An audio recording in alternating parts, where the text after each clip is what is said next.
Hello my dear students, in this video we will discuss the exercise 9.5. Okay, and this is a very important exercise because in this exercise we are going to use the some identities or we can say some formulas. Okay, आप identity भी बोल सकते हो और formula भी बोल सकते हो, लेकिन सबसे बड़ी बात ये होती है कि ये जो आइडेंटिटी है यानी ये जो फॉर्मूला है वो हर स्टूडेंट को कहीं ना कहीं याद हो जाते हैं, बहुत ज़्यादा स्टूडेंट में, क्योंकि मैं अपना पर्सनल एक्सपीरियंस बता रहा हूँ आपको। क्लास में 90% स्टूडेंट्स को ये फॉर्मूला याद हो जाते हैं, रिमेंबर होते हैं, लेकिन ओनली 10% स्टूडेंट ही ऐसे हैं जो इन फॉर्मूला का सही यूज़ कर पाते हैं, यानी कि उनको अप्लाई नहीं कर पाते। फॉर्मूला याद कर लिए हैं लेकिन वो अप्लाई नहीं कर पाते, प्रॉब्लम इस बात की हो जाती है। तो अप्लाई ही जैसे मोस्ट इंपॉर्टेंट थिंग्स है, इसको आइडेंटिटीज को अप्लाई करना ही सबसे बड़ा इंपॉर्टेंट पार्ट है। कई सारे फॉर्मूला याद कर लो, उससे कुछ नहीं होने वाला जब तक आप उनका यूटिलाइज नहीं कर पाओगे, यानी कि क्वेश्चंस में किस टाइप की सिचुएशंस क्रिएट हो रही है और हमें कौन सा फॉर्मूला वहां पे यूज करना है, they can not identify. That is a big problems of the students. तो मैं कोशिश यही करूंगा कि आपकी ये वेरी प्रॉब्लम्स जो है ना, मैं इसको सॉर्ट आउट कर सकूं कि आपको कैसे यूटिलाइज करना है फॉर्मूला का, यहाँ सिचुएशंस कैसा है, क्वेश्चंस कैसा है, तो कौन सा आइडेंटिटी अप्लाई हो रहा है, और आइडेंटिटी अप्लाई हो रहा है तो उसमें हम कैसे कंपेयर करके ए बी सी जो भी वेरिएबल्स हमने आइडेंटिटी में यूज किए उनका वैल्यू फाइंड आउट करके हम यूटिलाइज कर सकें। तो पहले हम आइडेंटिटी के बारे में समझते हैं, और आपको मैं एक चीज कहना चाहूंगा, आपको ये चीजें समझ में तभी आएंगी जब वीडियो को पूरा देखेंगे। अगर आप वीडियो को पूरा नहीं देखेंगे तो मैं गारंटी आपको नहीं दे सकता, और लेकिन अगर आपने वीडियो पूरा देखा तो मेरी गारंटी है कि आपको हर एक क्वेश्चन समझ में आएगा, ये मेरा प्रॉमिस है आपसे। ओके, चलिए अब हम इस आइडेंटिटीज को समझते हैं। तो ये बहुत बेसिक फार्मूलाज हैं, आपके 7th में भी कुछ फार्मूलाज आपने यूज़ किए होंगे और अभी हम फिर से वो फार्मूला यूज़ कर रहे हैं, तो बहुत ज़्यादा इजी है। पहले हम फार्मूला को देख लेंगे, इनको हम आइडेंटिटी क्यों बोलते हैं। आइडेंटिटी इसलिए बोलते हैं, यहाँ पे देखेंगे कि ए बी हमारा और यहाँ पे एक्स, यानी कि जनरली 3 वेरिएबल का यूज किया गया है। तो ए बी एक्स इनका वैल्यू कुछ भी हो सकता है, पॉजिटिव हो सकता है, नेगेटिव हो सकता है, रैशनल नंबर भी हो सकता है। समझ में आ गया? यानी ए बी एक्स जो भी आइडेंटिटीज में हमारे वेरिएबल्स यूटिलाइज किए जा रहे हैं उनकी वैल्यू कुछ भी हो सकती है। देयर में भी पॉजिटिव, देयर में भी नेगेटिव, देयर में भी रैशनल नंबर्स, तो उससे कंफ्यूज नहीं होना है। यानी ए बी एक्स भी एनी रियल नंबर्स। ठीक, तो आइडेंटिटीज में क्या होता है, जो इक्वल टू का साइन है, यानी इक्वल टू का साइन आपने देखा होगा, यहाँ पे ये इक्वल टू का साइन है, तो इस इक्वल टू के साइन में इधर के वैल्यूज है उनको बोलते हैं लेफ्ट हैंड साइड्स, और इस साइड के वैल्यूज को बोलते हैं राइट हैंड साइड, LHS और RHS, है ना, LHS और RHS। तो आपको क्या करना रहता है, आइडेंटिटीज का मतलब ये होता है कि हमारे पास A और B की कोई भी वैल्यू ले लें सपोज करके, तो हम लेफ्ट साइड में A और B के वैल्यूज पुट करके सॉल्व करेंगे, वही वैल्यू हम राइट साइड में पुट करके सॉल्व करेंगे तो दोनों वैल्यू सेम आएंगे। तो ये हमारे आइडेंटिटीज का मतलब होता है। आइडेंटिटी तभी वो ट्रू मानी जाती है जब हम A और B का कोई भी वैल्यू सेलेक्ट करें, वो वैल्यूज को हम लेफ्ट हैंड साइड में रखेंगे और सेम वैल्यूज को राइट हैंड साइड में रखेंगे। दोनों साइड में रख के हम सॉल्व करेंगे और लेफ्ट साइड और राइट साइड के वैल्यू बराबर आ जाएगा तो हमारा आइडेंटिटी ट्रू है, यानी कि हमारा ये आइडेंटिटी का पहचान करने का तरीका है। लेकिन आपको टेंशन नहीं लेना है, ये आइडेंटिटी ऑलरेडी मैं आपके लिए लिख दिया हूँ, ऑलरेडी आपके बुक्स में दी हुई है, तो कोई बड़ी बात नहीं है। तो आप यहाँ पे क्या करना है कि अगर ब्रैकेट के अंदर कोई भी 2 वैल्यू प्लस में लिखी है तो एक को हम ए ले लेंगे और दूसरी को बी ले लेंगे, तो उनको हम a + b to the whole square consider करेंगे, और उसके राइट साइड में इक्वल टू क्या आ जाएगा, ये आ जाएगा। यानी आइडेंटिटीज के अगर हमारे पास कोई लेफ्ट जैसा वैल्यू दिया हुआ है क्वेश्चंस में तो हम उसको राइट के बराबर लिख देंगे, यानी कि हम राइट में ए बी सी का वैल्यू लिखेंगे ए और बी का, और तो जो राइट को सॉल्व करते जाएंगे वो हमारा आंसर आ जाएगा। एक्चुअली जब हम क्वेश्चन में यूज करेंगे तो ज़्यादा समझ में आएगा, है ना। तो ये a + b to the whole square is equal to a² + 2ab + b²। Clear? Second one है a - b to the whole square, a² - 2ab + b²। ये दोनों हमारी आइडेंटिटी काफ़ी सेम है, बस प्लस माइनस का डिफरेंस है एक जगह में। ठीक, ये हमारे पास कब यूज होना है, या तो हमारे पास लेफ्ट जैसी सिचुएशन हो तो हम उसका इक्वल टू राइट साइड ले लेते हैं, या हमारे पास राइट साइड जैसी सिचुएशन हो तो हम उसको इक्वल टू लेफ्ट साइड ले लेते हैं। आइडेंटिटीज का मतलब ये होता है कि आपको अगर लेफ्ट के जैसा फॉर्मूला दिख रहा है तो आपको लेफ्ट के यूज करके राइट के बराबर लिख दो, और राइट के जैसा दिख रहा है तो उसको यूज करके लेफ्ट के बराबर लिख दो। आइडेंटिटी दोनों तरीके से यूजफुल होती है, यानी कि जरूरी नहीं है कि हम इसके बराबर दिया है तो ये लिख सकते हैं, ऐसा है ना। लेकिन अगर ऐसा कहीं क्वेश्चन में दिया है तो उसके बराबर ये भी लिख सकते हैं, एक चीज ध्यान रखना। क्लियर। और लास्ट वाला है x प्लस ए इंटू एक्स प्लस बी, दोनों ब्रैकेट में है तो देखो यहाँ पे x और x सेम है, तो मतलब ये x और x वाली जगह पे वैल्यू सेम होगी और a और b वाली वैल्यू डिफरेंट हो सकती है। तो इसके राइट साइड में क्या आ जाएगा, x square plus inside bracket a plus b into x plus a b का मतलब होता है a इंटू बी होता है ना। तो इस तरीके से 4 आइडेंटिटीज है, बहुत ज़्यादा इंपॉर्टेंट है। मैं चाहूँगा कि आप इन आइडेंटिटीज को अच्छे से तैयार करें ताकि आपको कोई प्रॉब्लम्स नहीं आएगी। ठीक है, अब हम एक्सरसाइज के क्वेश्चन सॉल्व करते हैं। नंबर 1 है हमारा एक्सरसाइज का, use a suitable identity to get each of the following product. यानी कि हमारे पास ये क्वेश्चंस दिए हैं, उनको प्रोडक्ट ऑब्टेन करना है। प्रोडक्ट का मतलब मल्टीप्लाई। तो कैसे देखेंगे, ये एक बाइनोमियल और ये एक बाइनोमियल है, हमें दोनों को प्रोडक्ट करना है। यूज आइडेंटिटी, समझ में आ गया। नहीं तो हम डायरेक्ट भी मल्टीप्लाई कर सकते हैं। हमने प्रीवियस वीडियोस में, प्रीवियस एक्सरसाइज में एक बाइनोमियल का दूसरे बाइनोमियल से मल्टीप्लाई किया है, नो डाउट, हम वैसे भी कर सकते हैं। लेकिन अगर एग्जाम में ये आ जाता है कि find the product using suitable identity, तो आपको आइडेंटिटी यूज करके ही प्रोडक्ट करना है। और अगर नहीं लिखा है कि फाइंड द प्रोडक्ट, तो चाहो आप आइडेंटिटी लगा के यूज करो, चाहे आप डायरेक्ट यूज करो, कोई प्रॉब्लम्स नहीं है।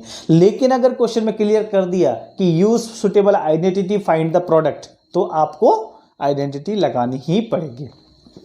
तो इन्होंने क्या किया है, यहाँ पे आइडेंटिटी क्लियर नहीं की है कि कौन सा आइडेंटिटी हमें यूज करना है, ये क्लियर नहीं है, ये हमें सोचना है। हमारे पास 4 आइडेंटिटी है ना, तो चारों आइडेंटिटी में से यहाँ पे कौन सा एप्लीकेबल होगा ये हमें सोचना है। तो हमारे पास कई तरीके की सिचुएशन है, तो हमारे पास हमें सबसे पहले याद आ रहा है कि शायद ये इस टाइप का हो सकता है। देखो x प्लस ए एक्स प्लस बी, इस टाइप से। तो देखो अगर हम बात करें पहले ब्रैकेट में x प्लस 3 है तो यहाँ पे x प्लस ए है, तो मैचिंग हो रहा है। यहाँ पे x प्लस 3 है, यहाँ पे x प्लस बी हो गया है। तो कहने का मतलब क्या हुआ कि हमारे पास जो क्वेश्चंस दिया जाता है वो हमारा आइडेंटिटी से मैच खा रहा है। तो हमारा ये 4th वाला आइडेंटिटी हम इसमें यूज़ करेंगे। तो 4th वाला आइडेंटिटी, अब देखो x प्लस ए एक्स प्लस बी, इसके राइट साइड में क्या होता है, ये तो हमारा लेफ्ट साइड हो गया। इसके राइट साइड में क्या होता है, x square plus a plus b into x plus a b, ये हमारा लेफ्ट साइड है आइडेंटिटी का और ये राइट साइड है। तो हमारे पास क्या हो रहा है कि जो क्वेश्चंस है वो आइडेंटिटी के लेफ्ट साइड से मैच कर रहा है। मैच कर रहा है कि नहीं कर रहा है, तो आइडेंटिटी के लेफ्ट साइड से मैच कर रहा है, तो हम आगे सॉल्व किसको करेंगे, राइट साइड को सॉल्व करेंगे। यानी कि हमारे पास हम इन दोनों के कंपैरिजन करेंगे और ए बी से और एक्स का वैल्यू निकालेंगे, और वो ए बी और एक्स का वैल्यू हम इस आइडेंटिटी के राइट साइड में पुट करके सॉल्व करते जाएंगे, तो हमारा ये क्वेश्चंस बन जाएगा। समझ में आ गया। अब देखो, अब इसको कंपेयर करो, तो कंपेयर करेंगे तो हमारे पास कौन सा वैल्यू आ जाएगा। एक्स की जगह पे देखेंगे तो एक्स की जगह पे एक्स है, तो हमें एक्स की जगह पे क्या कर पुट करेंगे, एक्स। ए की जगह पे देखेंगे तो क्या है, यहाँ पे ध्यान से देखो, x की जगह पे x हो गया, a की जगह पे क्या है 3, तो a की जगह हम 3 पुट करेंगे। फिर इधर a तो x की जगह x है, इसमें तो कोई प्रॉब्लम्स ही नहीं है, लेकिन b की जगह कितना है 3, तो b की जगह हमारा 3 आ गया।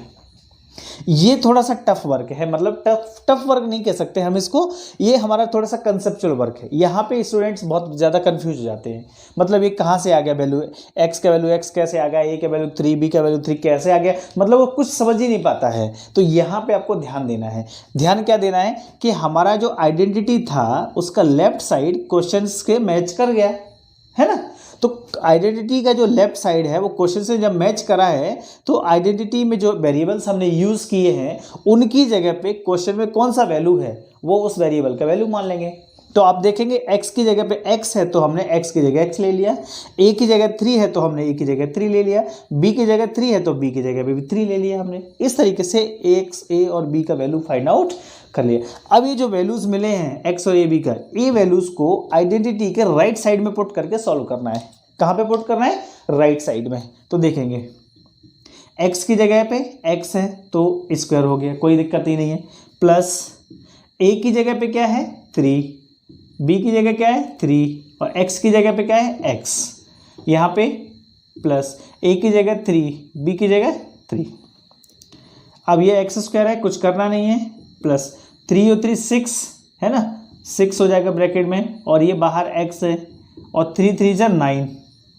तो अब देखेंगे ये x square plus 6x plus 9, ये हमारा प्रोडक्ट हो गया, यानी कि जो क्वेश्चंस दिया था उसका मल्टीप्लिकेशन ये आ गया आइडेंटिटी की हेल्प से। अब डायरेक्ट करेंगे तब भी इतना ही आएगा, लेकिन अगर क्वेश्चंस में आइडेंटिटी बोल दिया है तो आपको आइडेंटिटी यूज करना है। अगर आपने आइडेंटिटी बोला है और डायरेक्ट मेथड कर दिया है तो आपको मार्क्स मिलने वाला नहीं है। मार्क्स आपको तभी मिलेगा जो क्वेश्चन में पूछा गया है, क्वेश्चन में जो पूछा गया आपने अगर उस चीज का आंसर दिया है तो आपको फुल मार्क्स मिलेगा, और क्वेश्चन में जैसे पूछा गया वैसे अगर आपने आंसर नहीं दिया तो आपको मार्क्स कट जाएगा। तो आपको करना क्या है कि जैसा क्वेश्चन बोल रहा है आपको क्वेश्चन के अकॉर्डिंग क्वेश्चन उसको सॉल्व करना है। समझ में आ गया? ठीक है, तो ये हमारा फर्स्ट पार्ट है। अब हम इसके बाद सेकंड पार्ट भी समझेंगे, कुछ और पार्ट समझेंगे जिससे आपके कंफ्यूजन्स क्लियर हो जाए, दूर हो जाए, और आपके जो भी डाउट्स हैं वो सही मतलब अच्छे से समझ में आपको आ जाएंगे। ये सेकंड पार्ट है, क्वेश्चन नंबर 1 का ही सेकंड पार्ट है। अब हम इसमें आइडेंटिटी यूज करके इसको सॉल्व करेंगे। तो आप एक चीज़ ध्यान देना है, यहाँ पे देखेंगे तो ये 2y + 5 फिर 2y + 5 है। अच्छा, एक चीज़ मैं और आपको बताना चाहता हूँ, जैसे मान के चलो इसमें आइडेंटिटी का नाम तो दिया नहीं है कि कौन सा आइडेंटिटी आपको यूज़ करना है, तो हो सकता है मैंने जो आइडेंटिटी यूज़ की है उसके अलावा आपको दूसरा आइडेंटिटी से भी बन जा रहा है क्वेश्चन, ऐसा हो सकता है। मतलब मैंने जो आपको एक तरीका बताया है, जो आइडेंटिटी यूज़ करके सॉल्व किया है, आप हो सकता है आपके बड़े भाई बहन आपको दूसरे आइडेंटिटी यूज़ करके उसको सॉल्व करा दें, तो ये भी पॉसिबल है। तो ज़रूरी नहीं है कि मैंने जो आइडेंटिटी लगा के जो सॉल्व किया है क्वेश्चन को वही आप लगाओ, आप दूसरा आइडेंटिटी लगा के भी सॉल्व कर सकते हो, लेकिन बशर्ते आपको सही अप्लाई करना आना चाहिए। अगर आपको कंफ्यूजन हो रहा है और आपने उल्टा सीधा स्टेप लिख के आंसर सही लिख दिया तो मार्क्स नहीं मिलेगा। आप आइडेंटिटी कोई सा भी यूज करो, लेकिन स्टेप सही होने चाहिए और आंसर सही होना चाहिए, तो आपको पूरा मार्क्स मिलेगा। तो ये चीज आपको ध्यान रखना है, स्टूडेंट इनमें छोटी छोटी बातों में कंफ्यूज हो जाता है। तो अब हम इस सेकंड क्वेश्चन को समझते हैं, ठीक है। तो देखिए 2y + 5, 2y + 5 दो ब्रैकेट में है ना। तो यहाँ पे अगर हम बात करें तो हमें वही पिछले क्वेश्चन वाली आइडेंटिटी भी लग सकती है, और इसके अलावा और फर्स्ट वाला आइडेंटिटी भी लग सकता है। फर्स्ट वाले आइडेंटिटी में स्क्वायर चाहिए होता है, तो हम इन दोनों को सेम वैल्यू है, इनको एक बार लिख के स्क्वायर लगा देंगे तो फर्स्ट वाला भी लग जाएगा। आप अपने हिसाब से करना है। मैं इसमें फोर्थ वाला आइडेंटिटी लगा के यूज करूंगा। तो कौन सा यूज करेंगे मैं, वी हैव x + b। यहाँ पे ये देखेंगे तो ये x + a पहला ब्रैकेट, दूसरा ब्रैकेट x + b। अब यहाँ पे अब हमारे पास जो राइट साइड है क्या होता है इसका, x² ब्रैकेट के अंदर a + b bracket close into x + a into b। ये हमारा लेफ्ट साइड के बराबर राइट साइड है आइडेंटिटी का, ठीक। अब आइडेंटिटी में आपका जो लेफ्ट पार्ट है, यानी किसका, फॉर्मूला का जो लेफ्ट पार्ट है वो पार्ट हमारा क्वेश्चन से मैच किया है ना। तो क्वेश्चंस का जो हमारा वो है और फॉर्मूला का लेफ्ट पार्ट है, एक दूसरे को कंपेयर करके ए बी का वैल्यू निकाल लेंगे। तो देखेंगे x की जगह पे क्या चीज़ है, 2y, x की जगह पे 2y, दोनों में सेम होना चाहिए। तो देखेंगे तो दोनों में सेम है। अब a की जगह पे क्या लिखा हुआ है, 5, ठीक। तो a की जगह 5, b की जगह कितना लिखा हुआ है, यहाँ पे भी 5 है। तो अब हम क्या करेंगे, इनको पुट करना है। x की जगह 2y पुट करना है, a की जगह 5 पुट करना है, b की जगह 5 पुट करना है। किस में पुट करेंगे, जो आइडेंटिटी का दूसरा साइड है, यानी कि राइट साइड है उसमें। तो राइट साइड को हमने यहाँ पे लिखा x², x का मतलब है यहाँ पे देखो क्या है 2y, तो x का स्क्वायर है तो हमने ये 2y का स्क्वायर कर दिया, प्लस a मतलब 5 प्लस b मतलब 5 इंटू x मतलब 2y, ठीक है। फिर लास्ट में क्या है, plus a into b, a मतलब 5 इंटू बी मतलब 5, ये हो गया। अब देखो ऐसे नंबर जब भी स्क्वायर होते हैं तो आप कंफ्यूज नहीं होना है, दोनों नंबर का अलग अलग स्क्वायर करना है। तो 2 का स्क्वायर करेंगे तो 4 हो जाएगा, y का स्क्वायर करेंगे तो y² हो जाएगा, ठीक। यहाँ पे 5 और 5 प्लस 10 हो जाएगा, और ब्रैकेट के बाहर 2y प्लस 5 5 जा 25। इसमें देखेंगे 4y² ये मल्टीप्लाई हो जाएगा, तो 10 टू ज़ा 20 y प्लस 25। इसके आगे हम सॉल्व नहीं कर सकते क्योंकि हमारे लास्ट टर्म आ गया, तो यही हमारा आंसर हो गया है। तो इस तरीके से हमें जो क्वेश्चंस में आइडेंटिटी को यूज़ करना सीखना है ना। क्या है, क्योंकि आप हो सकता है ये फॉर्मूला आप रट लें, कोई बड़ी बात नहीं है, फॉर्मूला रटना 3-4 फॉर्मूले छोटे छोटे आप रट सकते हैं, कोई बड़ी बात नहीं, लेकिन उस फॉर्मूला का यूज़ कैसे करना है वो जरूरी समझना है। यानी कि आपको आइडेंटिटी से वो वैल्यूज़ कंपेयर करो और फिर उसके राइट साइड में पुट कर दो, आपका क्वेश्चन बन जाएगा। तो ये आपका प्रोडक्ट हो गया सेकेंड क्वेश्चन का। This is the fourth part. Third part में छोड़ दिया हूँ क्योंकि उसमें भी दोनों जगह माइनस है, वो सिंपल वैल्यू है ना। तो अगर आप इसको समझ लेंगे तो थर्ड पार्ट आप ऑटोमेटिक समझ जाएंगे, है ना, क्योंकि इसी के जैसा है, दोनों जगह माइनस है तो इसमें भी दोनों जगह माइनस है। इसके लिए मैं सॉल्व कर रहा हूँ क्योंकि यहाँ पे 1/2 दिया हुआ है, इसलिए मैं इसको सॉल्व कर दे रहा हूँ। क्योंकि स्टूडेंट प्रॉब्लम में आते हैं तो मैं नहीं चाहता कि आपको दिक्कत हो, तो मैं इसको सॉल्व कर दे रहा हूँ। तो इसको सॉल्व करने के लिए देखिए कई सारे तरीके हैं। आपने वैसे 7th क्लास में एक तरीका पढ़ा था ना कि जब बेस सेम होता है, जैसे x की पावर 1 इंटू एक्स की पावर 1, तो ये हो जाता है हमारा एक्स स्क्वायर।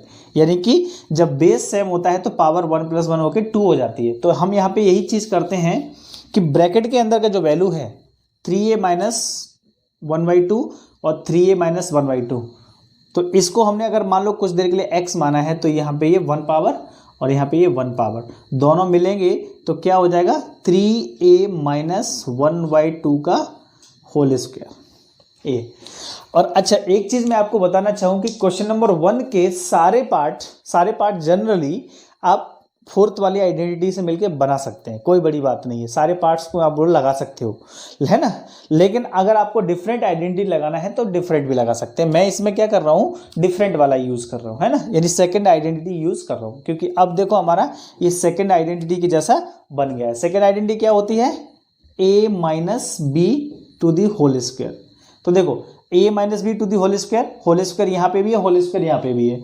यहाँ पे ब्रैकेट के अंदर 2 वैल्यू है तो यहाँ पे भी ब्रैकेट के अंदर 2 वैल्यू है। तो हमारा पास यानी क्वेश्चन जो है वो इस आइडेंटिटी के लेफ्ट साइड से हमारा मैच कर रहा है। तो यानी क्या लिखेंगे अपन इसको, वी यूज दिस, इसके बराबर होता है a square minus 2ab plus b square, ये हमारा आइडेंटिटी होती है। तो हम क्या करेंगे, यहाँ से कंपेयर करेंगे।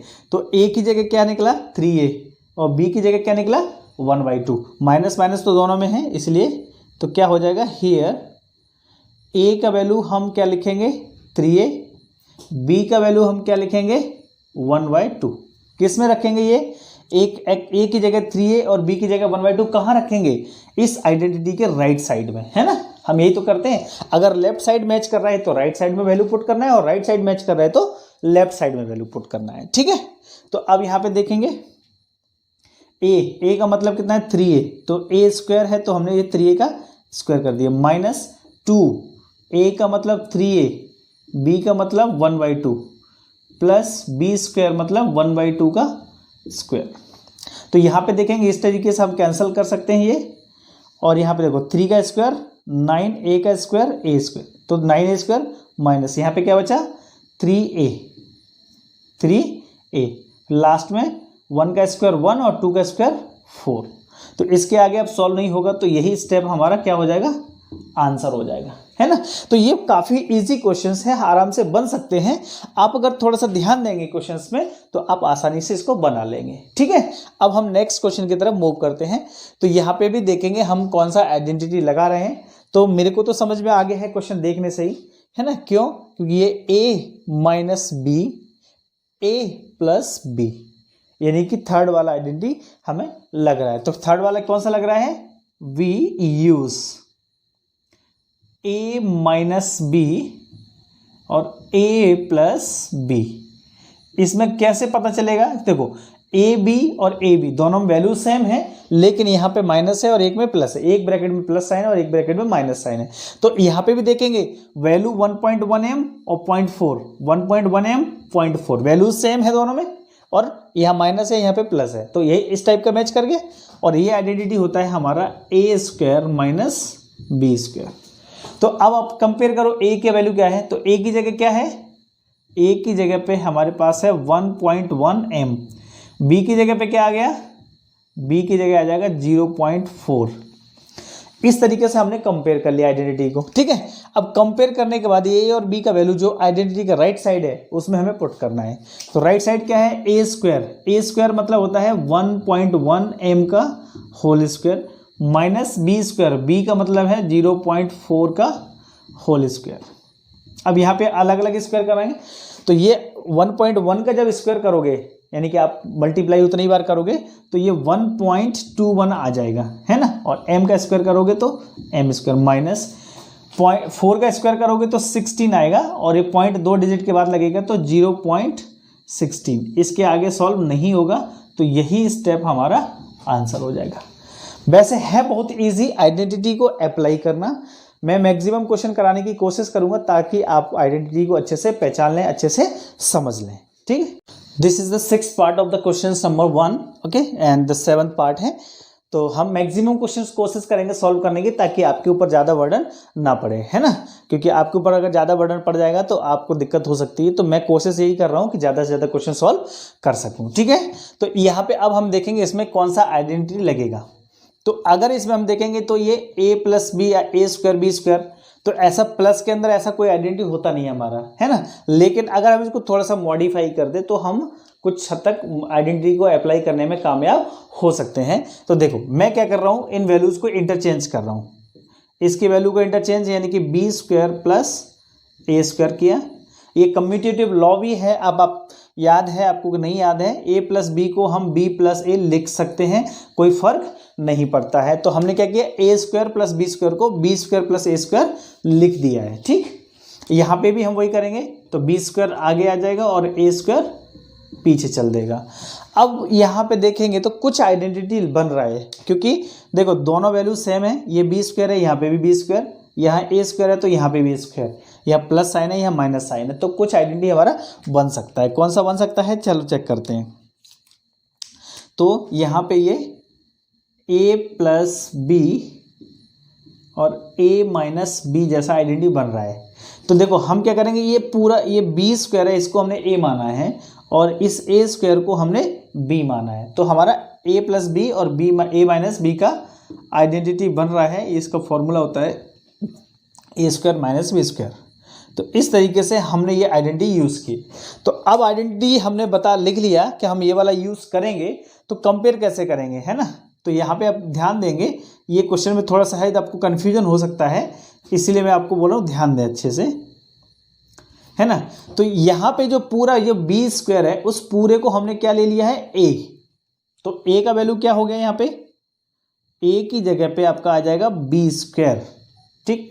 और b की जगह पे क्या आ जाएगा, a स्क्वायर। यानी जहाँ पे a लिखा है उस जगह पे बी स्क्वायर रखेंगे, और जहाँ बी लिखा है उस जगह पे ए स्क्वायर रखेंगे। कहाँ पे रखेंगे, उसके राइट साइड में। तो देखो क्या लिखा है, ए स्क्वायर, तो ए का मतलब है बी स्क्वायर और ए स्क्वायर ये लगा दिया। फिर यहाँ पे वही है ना, इसका वैल्यू क्या हो जाएगा, ए स्क्वायर और ए स्क्वायर। ये क्वेश्चन में बहुत सारे स्टूडेंट को कन्फ्यूजन हो जाता है कि यहाँ पे स्क्वायर क्यों लगा दी, यहाँ पे लगाए तो फिर यहाँ पे क्यों लगाए, क्योंकि ये हमारा देखेंगे तो b का वैल्यू और a का वैल्यू भी स्क्वायर में दिया हुआ है, इसलिए हमने यहाँ पे, और ये ऑलरेडी इस इक्वेशन में भी हमारा स्क्वायर होता है ना। तो यहाँ पे पावर हमारा हो जाएगा 4 और इधर भी पावर हो जाएगा 4। इसके बाद ये क्वेश्चन आगे नहीं बढ़ेगा, तो यही हमारा आंसर हो गया। क्वेश्चन को ध्यान से पढ़ेंगे। क्वेश्चन को अगर एक बार में नहीं समझ में आ रहा है तो दोबारा देखेंगे, लेकिन समझ में आएगा, ठीक है, मैं उम्मीद कर रहा हूँ ऐसा। अब हम अगला क्वेश्चन डिस्कस करते हैं। तो अगला क्वेश्चन काफ़ी इजी है, यहाँ पे हम आसानी से इसको बना सकते हैं। यहाँ पे देखने से समझ में आ रहा है कि यहाँ a माइनस बी जैसा दिख रहा है और यहाँ a प्लस बी जैसा दिख रहे हैं, है ना। तो ये वाला आइडेंटिटी हम यूज़ कर सकते हैं। तो यहाँ पे a का वैल्यू क्या हो जाएगा 6x और b का वैल्यू क्या हो जाएगा 7। दोनों में a की जगह 6x है और b की जगह दोनों में 7 है। तो हमने ये वाला आइडेंटिटी यूज़ करेंगे, तो इसका राइट साइड होता है a square minus b square.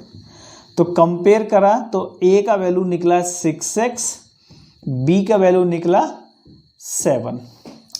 तो अब ये a और b का वैल्यू हम इस राइट साइड में पुट करेंगे, यानी कि राइट में क्या है a स्क्वायर, तो a मतलब 6x स्क्वायर है तो स्क्वायर लगा दिया, माइनस b मतलब 7 स्क्वायर है तो स्क्वायर लगा दिया। 6 का स्क्वायर 36, x स्क्वायर माइनस 49। इस तरीके से ये हमारा आंसर आ जाता है। और लास्ट में हम इसको आगे सॉल्व नहीं कर सकते क्योंकि दोनों हमारे अनलाइक टर्म्स आ गए हैं। ठीक है, this is 9th part and 10th part of this questions. इसके साथ में ये क्वेश्चन नंबर हमारा जो है ना खत्म हो जाएगा और ये लास्ट 2 पार्ट है। और उम्मीद करते हैं कि आपको समझ में आया होगा, लेकिन बहुत सारे स्टूडेंट्स कंफ्यूज होते हैं, है ना, यानी कि वो उतना आसानी से नहीं समझ में आता है जितना वो सोचते भी हैं। और मैं भी जितना आसानी से कह रहा हूँ आपको समझ में आ गया होगा, शायद कभी कभी आपको भी समझ में नहीं आता है। तो उसके लिए मेरी एक सजेशन यही है कि आप जो है ना थोड़ा सा इमेजिन करना सीखेंगे, क्योंकि मैथमेटिक्स में आप जब तक चीज़ों को नहीं इमेजिन करेंगे आपको नहीं समझ में आना है। आप पुरानी चीज़ें भूल जाते हैं तो आपको बहुत मुश्किल होगी, इसीलिए आप इमेजिन करिए और पुराने फॉर्मूलाज वगैरह को उनको याद रखिए। चलिए अब हम इस क्वेश्चन को सॉल्व करते हैं। तो यहाँ पे ध्यान देंगे, ये हमारे पास 2 स्टेप लिखा, मतलब 2 टर्म लिखे हुए हैं और दोनों सेम है। ब्रैकेट के अंदर देखेंगे x/2 3/4, यहाँ पे भी x/2 3/4, दोनों सेम है तो दोनों हमारा स्क्वायर बन जाएगा, जैसा कि हमने पिछली बार भी किया था एक क्वेश्चन में। तो x/2 प्लस 3/4 का होल स्क्वायर बन गया, है ना। यहाँ पे पावर 1 मान के चलो, यहाँ पे पावर 1 मान के चलो, तो बेस सेम है तो पावर हमारा प्लस हो गया। अब ये वाला आइडेंटिटी स्क्वायर है और बीच में प्लस लगा हुआ है ना, यह a और b मान सकते हैं हम इसको a और b बोल के हम इस तरीके से मैच कर सकते हैं। तो अगर ये मैच कर रहा है तो हमारा यही वाला आइडेंटिटी लग जाएगा। ये कौन सा है? फर्स्ट वाला। इसका फॉर्मूला होता है a² plus 2ab plus b²। इस तरीके से अब यहाँ पे आपको ये देखना है कि हमारा a का वैल्यू क्या है। तो a की जगह पे क्या है? x/2 और b की जगह पे क्या है? 3/4। तो आप यहाँ से कंपेयर करेंगे तो a का जो वैल्यू है आपको मिल जाएगा x/2 और b का वैल्यू जो कंपेयर करेंगे तो वो मिलेगा 3/4। ये a और b का वैल्यू आइडेंटिटी के राइट साइड में पुट करना है, जो कि हम हमेशा ऐसा करते आए हैं। तो यहाँ पे ध्यान दो, a² का मतलब क्या होता है? x/2 का होल स्क्वायर प्लस 2a मतलब x/2, b मतलब 3/4 प्लस b² मतलब 3/4 का होल स्क्वायर। अब यहाँ पे दोनों को अलग अलग करेंगे तो x का स्क्वायर और 2 का स्क्वायर 4 प्लस यहाँ पे देखो 2 से 2 कैंसिल हो जाएगा और तो कुछ होगा नहीं, तो ये बचेगा 3xy/4 प्लस यहाँ पे देख रही 3 का स्क्वायर 9, y का स्क्वायर y और 4 का स्क्वायर 16। आगे अब सारे स्टेप अलग अलग हो गए, मतलब सारी टर्म्स अलग अलग हैं, तो इसी स्टेप को हम आंसर लिख देंगे। ठीक है ना। तो है तो बहुत इजी है ना। अब लास्ट वाला समझते हैं अपन, ये भी काफ़ी इजी है, पिछली जैसा फॉर्मूला लग जाएगा। यहाँ पे देखेंगे ब्रैकेट के अंदर दोनों वैल्यू सेम है तो इसका मतलब 7a माइनस 9b का होल स्क्वायर हो जाएगा, क्योंकि यहाँ पावर 1 है, यहाँ पावर 1 लेके हम चलेंगे तो यह होल स्क्वायर हो जाएगा। अब इसमें हमारा आइडेंटिटी है तो होल स्क्वायर वाला, लेकिन बीच में माइनस दिया है, इसका मतलब ये हो गया सेकेंड आइडेंटिटी हमारा लगेगा। तो सेकेंड आइडेंटिटी क्या है? a minus b to the whole square, ये है, और इसके इक्वल टू होता है a² minus 2ab plus b²। तो a की जगह पे क्या आ गया? पूरा 7a, b की जगह क्या आ गया? 9a। तो यहाँ पे हम अगर वैल्यूज़ को निकालेंगे तो a की जगह हम जो है 7a पुट करेंगे और b की जगह हम जो है 9b पुट करेंगे। ठीक, किसमें? ये राइट साइड में। a मतलब 7a, स्क्वायर है तो स्क्वायर, माइनस 2a मतलब 7a, b मतलब 9b प्लस b² मतलब 9b का होल स्क्वायर। यहाँ पे 7 का स्क्वायर 49, a² माइनस 9 है ना। देखो 9 7 जा 63, 63 2 जा 126 ab प्लस 81 b²। आगे स्टेप अब नहीं आएंगे क्योंकि हमारा ये लास्ट स्टेप है, सारे टर्म्स अलग अलग आ गए। तो इसी स्टेप को हम क्या लिख सकते हैं? आंसर लिख सकते हैं। जब आपके पास सारे के सारे अनलाइक टर्म्स आ जाएं तो आगे हम सॉल्व नहीं कर सकते, तो उसी स्टेप को आप आंसर लिख सकते हैं। ठीक है, इसके साथ एक क्वेश्चन नंबर 1 हमारा जो है वो खत्म हो गया है और उम्मीद करते हैं कि आपको ये क्वेश्चन नंबर 1 समझ में आया होगा। और अगर आपको नहीं आया है तो मैं आपको यही चाहूँगा, मैं आपसे यही बोलूँगा कि आप वीडियो को एक बार और ज़रूर देख लें। और धन्यवाद, थैंक यू वेरी मच।